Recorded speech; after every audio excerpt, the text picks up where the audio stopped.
On the 3rd of March, I decided to leave EVOS Esports, and I'm going to be going through my reasons why and what kind of happened. Not so much in the personal details as to what went down with the nitty-gritty, but more of the broad picture of where I think things didn't exactly work out and how things can be better moving forward as well. So I'm going to be recapping the month of February in review, and I'll slowly lead that into my decisions as to why I decided to eventually leave the team. So we left off previously after the team kind of bounced back at the end of January and we moved into the week of February. We had a very clear idea of how we wanted to play, and we were able to bring forward very clear ideas and very clear strategies. The Nocturne was something that I think Ron spotted in the stream. I think Faker was streaming and he asked DL1 to try that out. We practiced it a few times in scrims. We felt that this was something that was good to play, and we decided to put it off for the match against CR as well. The team also wanted Pelan to play for the match against Gam, so we ran with that. And I think the first weekend of games for the month of February was a rather pedestrian affair. Both Gem and CR, I think, couldn't really stand up to us in terms of laning itself, and we were able to translate the things that we were doing in scrims, where we would play all these games and we would be able to translate that scrim performance over. I think there were some arguments with the team and stuff like that. Corky Ivan was something that we did practice in particular, and so those are two big strategies that we were prepared to execute for this weekend of games. And we had Corky ever prepared with Palin playing in the mid lane, and when Dia was playing, we prepared to play the Nocturne in the mid lane, where we said that if we were able to secure the a certain set of conditions, if we had AP champions, if we had a CC in the silence as well, where we could do this 1-3-1, and the Nocturne could do this collect the silent wave, recall, go out to the other side, and then use the paranoia to have this very strong 1-3-1 shenanigans going on, and that's what we wanted to do. So we went in both of these two games. We had a clear plan. We knew what we wanted to do. We drafted and we executed. And that was contrasted to what happened the next week, where we played against SGD. And I think this was a rather nasty shock for the team because up to this point, the trend of us winning most of our scrims, or if not close to all of our scrims, in fact, for the week in the build up towards SGD, we absolutely destroyed scrims. We just went in and then we were absolutely tearing through scrims, and the entire time we were talking about what we should be playing against SGD. We had certain assumptions as to what should be playing. The team requested for Palan to play in this matchup, and Palan just played all the scrims. And we were looking at, okay, this is a certain types of champions that they like to play. We knew that Syndra would be a good pick to have, and Palan was kind of spamming a lot of Syndra, a lot of Corki.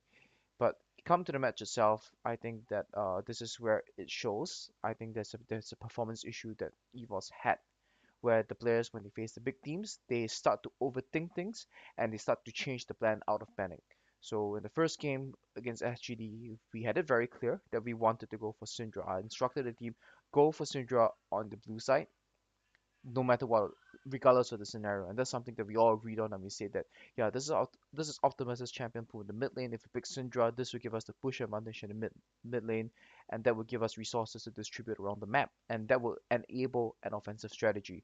But we went down there during Big Ben. I think the players started to get a little bit anxious and they started to get a little bit nervous. The fear played into that, and I actually got quite angry with Palin because of this. I wouldn't say like angry, like scold him and shout at him, but it showed that he was not ready for the big stage yet.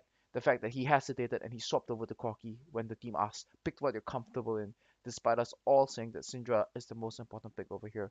He went for the Corky in the end, and that kind of derailed the game plan because we first picked the Lucian. The idea that we had all communicated was that if we ever have a first pick Lucian, we would need to have a strong mid and jungle to enforce that so that either you would be able to enable the support to roam and contribute to the mid jungle, or you have a pushing mid jungle and then you will be able to choke out the opponent bot lane with the Lucian bully lane of sorts. But we end up with Iron Corki, we end up with a very passive farm lane, and then there was the whole botch 2v1 gank on the top side of the map, and that game just went downhill from there. The second game, I think this is where the mentality shows again, where the players come into this game and you have them playing scared because Stark is a very loud person, and whenever we lose the game, he tends to speak very loudly, and he tends to go through the small mistakes within the team, and that I think can have a very intimidating presence on the team as well. We go into the second game. I think Stark he himself was not exactly performing the best on the day itself, and the team also noticed that. So once again, we went in there, and instead of usually giving last pick to the jungler, which is what Ejin will always request, we give the last pick to Stark instead. And he ended up saying with a situation where SGD they kind of surprised us with an Urgot pick, and we had locked in the Sylas before that. We could have sent the Sylas to the top lane to face off against the Urgot, but we had not practiced that in all the three relevant positions just yet, so we weren't able to do that flex. If we could, we should have sent Sylas to the top lane and then picked a AD jungler in that situation, or just sucked it up and then went for an AP champion, did the Vladimir in the top lane, something that could defend against the Urgot. But I think SGD they caught us by surprise there with the Urgot pick because it's something that we had not really put them on ever since they were not playing with Darius. They kind of always been playing this split push champions on the top side of the map. So Stark went for the Renekton, and I think once again, Paladin his self-doubt entered the picture, where they went into the game and Patton asked the team, "Do we need a 2 minute ward on the river side?" Because he identified that it is possible for the Grunkers to take that jungle parting to loop around and get the gank on the top side of the map. But I think somebody replied him that you don't really need it. So he said, "Okay, Ken, if you say that we don't need it, then he's not going to do it." And I think that in this kind of situation, that as a player, you should, if you spot the possibility for such a thing, you not only need to say that this is something that should I put a ward here, you should also just highlight the entire situation to the rest of the team and say that the jungler can gank by this path. I'm going to put a ward, and you have to trust in your own instincts to do it. So this is the thing why I felt that EVOS as a team were not able to translate our scrim performances onto stage, because when we go onto stage, there's the pressure, it affects things, and it also tells in the way that Patland played in this second game, where he saw situations where the opponent Cassiopeia had left the lane to go for the blue buff, and he would just sit under the turret and wait instead of going to the other side of the map and trying to establish some form of vision. He had the Trinket Ward available, and he had the ability to leave the lane, but he just sat under the turret and waited because he was just so afraid of making another mistake.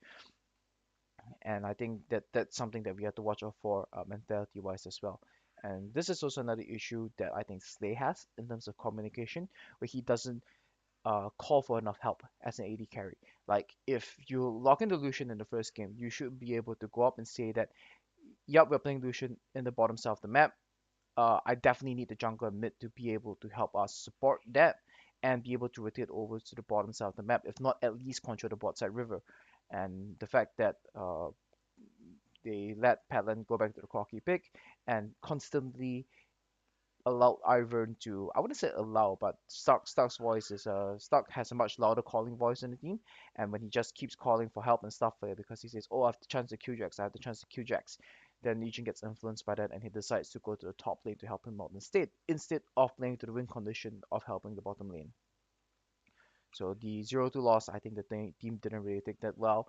And moving into the next week, there were some issues within the team, and I this is where I started to make my decision to leave the team, because I felt that when I came into the team at the start, or rather at the end of Spring Split last year, I was coming in as a technical advisor. I was coming in as an analyst of sorts, coming in helping them prepare for the last three games of the VCS itself, coming in helping them prepare for the finals against GAM. All I did was come in, say that these are the issues that we have, and these are the things that we can do to fix it, and these are the tactics that GAN are using, that the Gigabyte Marines are using, and these are available tactics that we can use to beat that. And on top of that, I just did a Bampic consultation of sorts with them as to how we should approach that, and I watched some scrims. And then we transition over to Summer Split. For me, I always have this idea, and there was this expectation that, okay, we've made it to MSI. Now, how do we catch up with the rest of the teams regionally? And I think that this is where the division really started to separate, where a lot of the players, I think they just had their vision set on the VCS itself. So for them, they weren't really looking at teams like Griffin. They weren't really looking at the back then it was Summer Split. The stronger teams, I do believe, were like RNG, like Flash Wolves, and they were looking at these teams and saying that, okay, how can we start to become better than these teams? How can we be better than the teams that they faced previously at MSI? The eyes were very set on, okay, how can we win the VCS? So they would actually quote me things like, the things that I'm proposing are too much like what people are playing the LMS or the LPL, and here in the VCS we have to play the VCS style. Whereas I saw it as I'm just trying to impart the basics. In fact, I think one of my weaknesses as a coach is that I don't watch enough VOD material So I didn't agree with that, that my coaching was very influenced by these other regions. It was just going back and then saying that, okay, this is what makes sense in terms of how you control the map. This is what makes sense in terms of how you allocate your resources in the early game. And this is what makes sense in terms of how you draft in regards to what resources that you have. But whereas for them, they had their own idea of how to play the game. And I think that that's where the friction started to happen. So for me, where I'm this much more, we had a very instructional approach to coaching. It didn't work well with these players because I think the first thing that I failed to fully understand was that there's a difference in expectations, and this was very different from the teams that I coached previously in Taiwan and China, where I was working with arguably with a different set of expectations. When I went on Fireball, this was a team that was expected to finish dead last. They were expected to finish eighth place and then play relegations, and then we finished sixth with that. So the expectation there is to avoid relegations if you making playoffs is a bonus. But on EVOS, it's a much different story. I am dealing with star players, players who are considered the best in their roles. It was Warzone in the mid lane. He was the sheriff for MVP. Ejin also previously MVP. Stock is considered by a lot of people to be a world-class top laner, and as well as Slay and Ron. Um, but they weren't fantastic. I think by VCS standards, they are in the upper echelon in their various positions. It's very hard pressed, especially now when we bring forward the time into the spring split. It will be hard pressed to find a better AD and support than Slee and Ron, other than perhaps Pellet and Big Coral. So uh, this was something that I should have been more sensitive to and adapted my coaching style to. And I think moving into the spring split here as well, um, we talk about, or when I watch Torrent's content, he always has these two categories of coaches: the coach who builds the system and the coach who is more of the central piece, and then they build the players around that. And those coaches who are great at managing the LeBron James, managing the star players, and then keeping them and getting them to be able to work together with a team. And I think that I should have tried to emulate more of the latter, whereas a lot of my methods were geared towards the former, and this resulted in a lot of negative friction in the team. So there was a lot of back and forth. There was a lot of arguments. I felt that there was a lot of, say, bad faith happening between the players and myself, and that actually reached a peak after the SGD loss. And at that point of time, I had to look at it and say that okay, I felt that in terms of my specialization, which was coaching a lot of bot lane, I've done the Slay, I've done the Ron, I've gone through the basics. I've passed on most of my analytical methods and stuff to the players and the rest of the coaching staff of Violet and Nesgirl or Qua or whatever you call him. Uh, so I felt that at this point of time, with the way that the team is going, the best the best decision for me would actually be to step back. And if I'm going to be stepping back, I'm looking at what I'm doing here, and I felt that this is not, I wouldn't say not what I signed up for, but this is not what I exactly want to be doing. And I didn't want to be sitting around kind of collecting a paycheck. Although I do believe that if this team continued and I just took a step back, I did less, they were probably going to win the VCS. But I probably wouldn't be achieving what I really wanted to set out to achieve, which was help a team achieve a higher level of performance. And that's where I felt that not only was I not achieving that, I was also getting in the way of the team because my ideas and my suggestions would always come in conflict with what the players wanted, to a point where there were some players who were disagreeing with me for the sake of disagreeing, simply because they just felt that my approaches were too foreign and too different from the concepts that they were used to. So um, there there there was a discussion with the management, and I think I had a list of requests that I issued out to them, and I said that I if I'm going to stay, I'm going to need these things to happen. And at the end of the day, I think that there was a discussion, and the discussion was that given the time sensitivity of things, they would have to stick with the current scenario, and given that that would be the case, I would have to move to a more analytical role. And given such circumstances, I said that okay, this is not what I'm looking for, and I think that it would be best if we just parted ways. It would be best for both parties.